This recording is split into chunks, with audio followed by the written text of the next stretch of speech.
সুপ্রিয় দর্শক, আসসালামু আলাইকুম। আপনাদের সবাইকে স্বাগত জানাচ্ছি এখনকার আলোচনায়। আপনাদের সঙ্গে আছি আমি সিরাজুল ইসলাম। দর্শক, খুবই গুরুত্বপূর্ণ খবর আছে, ব্রেকিং নিউজ। সৌদি আরবের আকাশসীমায় অবরোধ আরোপ করেছে ইয়েমেনের হুতি সমর্থিত সরকার। বলেছে আন্তর্জাতিক কোনো বিমান যেন সৌদি আরবের আকাশসীমায় চলাচল না করে। এদিকে হরমুজ প্রণালীতে নিয়ন্ত্রণ ধরে রাখার জন্য প্রয়োজনীয় আইন প্রণয়ন করার আহ্বান জানিয়েছে ইরানের জাতীয় সংসদ। একই সাথে ইরানের সামরিক বাহিনী বলেছে যুদ্ধ করে আমেরিকা হরমুজ প্রণালী খুলতে পারবে না। এর মাঝে আন্তর্জাতিক বাজারে তেলের দাম আকাশচুম্বী। আবার এক মাসের ভেতরে এখন সর্বোচ্চ পর্যায়ে আন্তর্জাতিক বাজারে তেলের দাম। এপাশে ইরানের সর্বোচ্চ নেতা আয়াতুল্লাহ আলী খামেনি, যিনি শহীদ হয়ে গেছেন, তার শাহাদাতের প্রতিশোধ নেওয়ার জন্য ইরানের জাতীয় সংসদের 180 জন সদস্য একটি কড়া বিবৃতি প্রকাশ করেছে। একই সাথে ইরানের সাবেক প্রেসিডেন্ট মাহমুদ আহমাদিনেজাদকে নিয়ে নানান ধরনের গুজব এবং খবর বেরিয়েছে। আসলে বাস্তবতা কি? সুপ্রিয় দর্শক, এই বিষয়গুলো নিয়ে এখন আমি আপনাদের সামনে মোটামুটি বিস্তারিত আলোচনা তুলে ধরার চেষ্টা করব। আশা করি আপনারা শেষ পর্যন্ত সঙ্গে থাকবেন, আর ভিডিও ভালো লাগলে লাইক, কমেন্ট, শেয়ার করবেন এবং চ্যানেলটি সাবস্ক্রাইব করে সাথেই থাকবেন। দর্শক, প্রথম যে আলোচনাটা করতে চাই সেটি হচ্ছে ইয়েমেনের হুতি আনসারুল্লাহ আন্দোলন সমর্থিত সরকার ঘোষণা করেছে যে সৌদি আরবের আকাশসীমায় যেন আন্তর্জাতিক কোনো বিমান সংস্থা তাদের বিমান পরিচালনা না করে পরবর্তী নির্দেশ না দেওয়া পর্যন্ত। ইয়েমেনের হুতিরা একদম পরিষ্কার করে বলেছে যতক্ষণ পর্যন্ত সৌদি আরবে ইয়েমেনের উপর থেকে তাদের অবরোধ প্রত্যাহার করে না নেবে ততক্ষণ পর্যন্ত সৌদি আরবের উপর এই অবরোধ বা এই সতর্কবার্তা বহাল থাকবে। এর মানে কার্যত সৌদি আরবের সাথে ইয়েমেনের যে নতুন করে সংঘাত শুরু হয়েছে, সেই সংঘাতের একটা চূড়ান্ত পরিণতি কিন্তু এই দিকে গেল।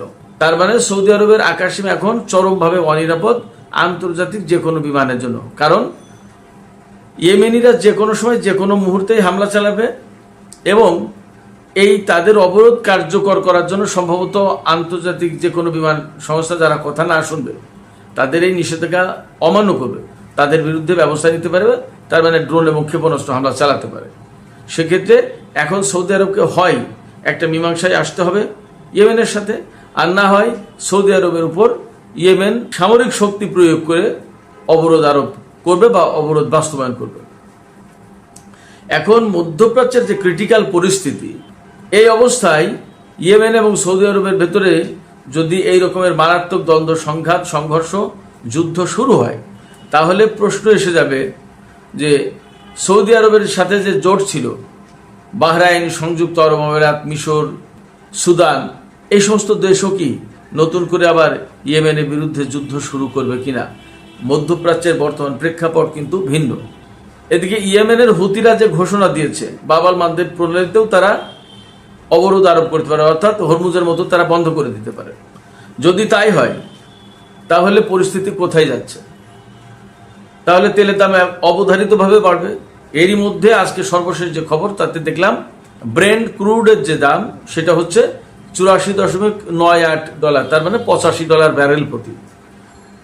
যুদ্ধের পরে, অর্থাৎ এই যে আমেরিকা এবং ইরানের ভেতরে যে সমঝোতা স্মারক সই হলো, তারপরে কিন্তু তেলের দাম, প্রতি ব্যারেল তেলের দাম $70 নিচেই চলে এসেছিল। এখন সেই তেলের দাম $85, তার মানে এক ব্যারেলে আপনার $15 বেড়ে গেছে। তার মানে প্রায় 5 ভাগের 1 ভাগ তেলের দাম বেড়েছে, তারও একটু বেশি। তো এই যে আন্তর্জাতিক বাজারে তেলের দাম, ব্রেন্ট ক্রুড এই আর ওয়েস্ট টেক্সাস ইন্টারমিডিয়েট যেটা, সেটা 80.05, তার মানে $80 বেশি ব্যারেল প্রতি দাম। তো একদম পরিষ্কার তেলের বাজার অস্থিতিশীল হয়ে উঠেছে এবং তেলের আজকের যে দাম, তাতে বলা হচ্ছে যে গত 1 মাসের ভেতরে সর্বোচ্চ দাম। এর মানে হরমুজের পরিস্থিতি যদি আরও খারাপ হয় তাহলে তেলের দাম কিন্তু অনেক বেড়ে যেতে পারে।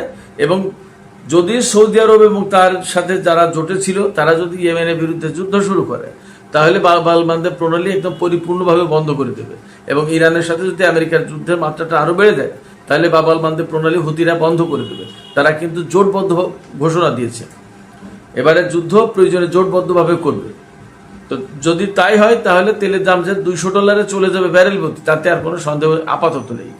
আর এই সংকট, এই সন্দেহ কোথা থেকে আসছে মূলত মার্কিন প্রেসিডেন্ট ডোনাল্ড ট্রাম্প বলেছেন যে মঙ্গলবার অর্থাৎ আজকে আর কয়েক ঘন্টার ভেতরেই আমেরিকার সেনারা হরমুজ প্রণালী এলাকায় আবার নেভাল ব্লকেড মানে নৌ অবরোধ আরোপ করবে। তার মানে দাঁড়াচ্ছে ইরানের কোনো জাহাজ হরমুজ প্রণালী দিয়ে বের হতে পারবে না। তো হরমুজ প্রণালী দিয়ে যদি ইরানের জাহাজ বের হতে না পারে তাহলে ইরানও কারো জাহাজ বের হতে দেবে না। তার মানে হরমুজ প্রণালী কমপ্লিটলি শাটডাউন হয়ে যাবে। এখানে সবচেয়ে দুঃখজনক হচ্ছে যে আমেরিকা কিন্তু সেই 7 সমুদ্র 13 নদী পার হয়ে এসে মধ্যপ্রাচ্যে একটা প্রণালীর উপর ব্লকেট দিচ্ছে, যার প্রেক্ষাপটে আর একটা প্রণালী বা বালবান্ধব প্রণালীও কিন্তু বন্ধ হয়ে যেতে পারে। আবার ইয়েমেনের সাথে সৌদি আরবের যে যুদ্ধের আশঙ্কা তৈরি হয়েছে এখন নতুন করে বড় যুদ্ধে, তাতে মধ্যপ্রাচ্যের সামগ্রিক চিত্রটাই কিন্তু পাল্টে যেতে পারে। এই রকম যদি পরিস্থিতি দাঁড়ায়, আমরা এরই মধ্যে কিন্তু কয়েকদিন খবর পাচ্ছি যে কুয়েত এবং বাহরাইন আর সংযুক্ত আরব আমিরাত তো আগেই আমেরিকার সাথে জোট পাকিয়ে ইরানের বিরুদ্ধে হামলা চালিয়েছে। ব্যাপারটা যদি তাই হয় তাহলে এমন হয়ে যেতে পারে যে বাহরাইন, কুয়েত এবং সংযুক্ত আরব আমিরাত এই সমস্ত সব দেশের সাথে ইরানের যুদ্ধ করা লাগতে পারে। একই সাথে আমেরিকা তো করবেই, ইসরায়েলও কিন্তু লেজ পাকাচ্ছে। ইসরায়েলের প্রধানমন্ত্রী বেনিয়ামিন নেতানিয়াহু আজকেও ঘোষণা দিয়েছে ইরান যদি ইসরায়েলের উপর হামলা করে তাহলে এবার সিনারিও ভিন্ন হবে, বড় কিছু ঘটবে, ব্যতিক্রম কিছু ঘটবে। তাহলে কি ব্যতিক্রম কি ঘটবে? তারা কি ইরানের উপর পরমাণু বোমা হামলা চালাবে? দেখা যাক কি হয়। তো সামগ্রিকভাবে মধ্যপ্রাচ্যের যে পরিস্থিতি খুবই উত্তপ্ত, খুবই সংকটাপন্ন এবং বড় যুদ্ধ শুরু হয়ে যেতে পারে। সৌদি আরব যদি ইয়েমেনের বিরুদ্ধে যুদ্ধ শুরু করে তাহলে সিচুয়েশন কিন্তু ভিন্ন হয়ে গেল। অ্যাট এ টাইম ইরানের সাথে আমেরিকার, কুয়েতের, বাহরাইনের, সংযুক্ত আরব আমিরাতের, ওপাশে সৌদি আরবের সাথে ইয়েমেনের। তখন ইরাক, সিরিয়ার যোদ্ধারা কি করে, লেবানন কি করে, কি পরিস্থিতি দাঁড়ায়, মারাত্মক রকমের অনিশ্চিত অবস্থা তৈরি হচ্ছে। এইরকম একটা সিচুয়েশনে তেলের দাম সত্যি আকাশচুম্বী হবে। গত যে যুদ্ধটা গেল 40 দিনে, সেই যুদ্ধের চেয়ে মারাত্মক অবস্থা তৈরি হবে, এতে কোনো সন্দেহ নেই। এই অবস্থায় প্রত্যেকটা দেশকে, বিশেষ করে বাংলাদেশের মতো দেশগুলোকে খুবই সতর্ক থাকতে হবে এবং দ্রুত তেলের মজুদ গড়ে তোলা দরকার। তা না হলে খুব বিপদে পড়ে যাওয়ার আশঙ্কা রয়েছে। ইরান কিন্তু পরিষ্কার করে বলেছে আমেরিকা যুদ্ধ করে কোনো মতেই হরমুজ প্রণালী খুলতে পারবে না। তার মানে ইরান এই হরমুজ প্রণালীর কন্ট্রোল ধরে রাখার জন্য যা খুশি মানে যা প্রয়োজন তাই করবে। এবং এই ব্যাপারে ইরানের জাতীয় সংসদে কিন্তু আইন পাশের কথাবার্তা চলছে। আইন পাশ যদি হয় এবং হরমুজ প্রণালী কন্ট্রোলের ব্যাপারে যে কমিটি হয়েছে সেই কমিটিকে যদি দায়িত্ব দিয়ে দেয় সংসদ, তাহলে সেই কমিটি কিন্তু ওই দায়িত্ব পালন করতে বাধ্য। কারণ ইরানের সংসদে আইন পাশ হলে সেই আইন মানতে তো বাধ্য। এদিকে ইরানের পক্ষ থেকে ইরানের জাতীয় সংসদের 180 জন সদস্য, তার মানে ম্যাক্সিমাম সদস্য একটা বিপ্লবী বিবৃতি প্রকাশ করেছে, মানে খুব কড়া বিবৃতি।